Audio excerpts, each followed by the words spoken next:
Kristina Wong is the Pentagon correspondent for wonderful Breitbart. So, like, what is an American in Afghanistan to do if the Taliban controls every single road to the airport?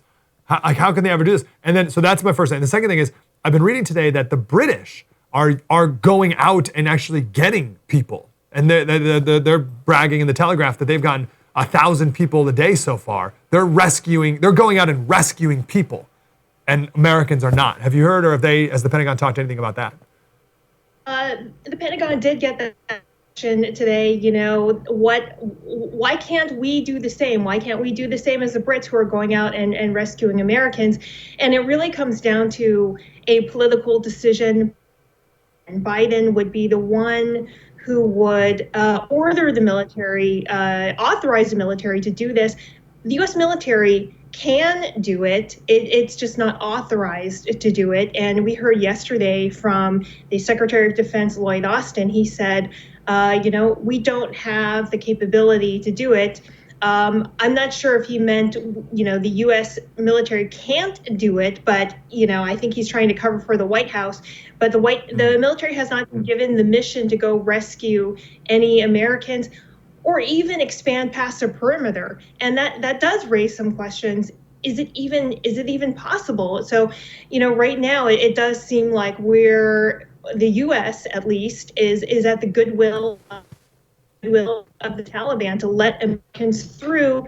And to your first question, I mean, it's an open question. If you're an American in Afghanistan, you're receiving conflicting messages. First, you were told shelter in place, don't come to the airport.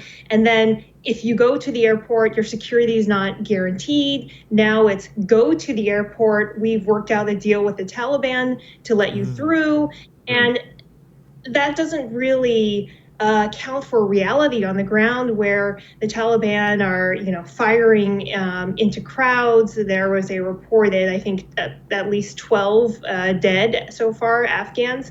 It's chaotic.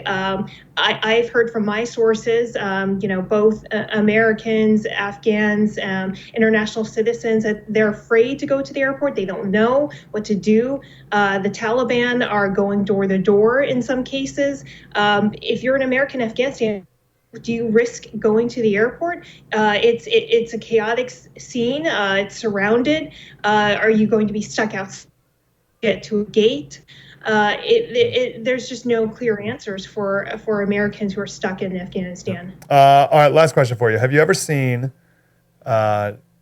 such a debacle of communication, right? With the president not saying anything, taking no questions. He did that short interview with Stephanopoulos, which was highly edited. I don't know by who or on what terms, but and then you have these guys, these generals, like, what are they doing? Like, have you ever seen anything like this? No, I haven't. And I've been here in Washington since 2006 and started reporting before then. So in my lifetime, this is completely unbelievable. This is Biden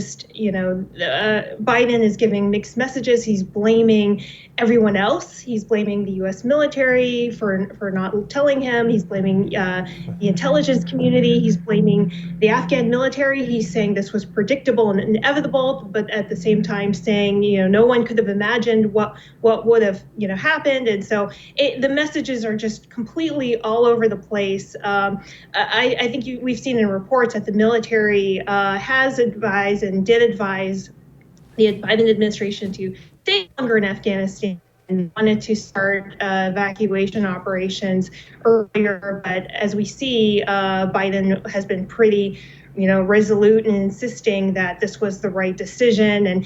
And he even said he factored in some chaos. He probably didn't factor in this much chaos. This is just a planning debacle. There's fingers being pointed everywhere, to the military, to the intel, between those, entities, Congress. I mean, everyone there's a feeling like everyone wants to escape this sinking ship. Wow. That was deep and insightful. I want more of that. Like, subscribe, get more.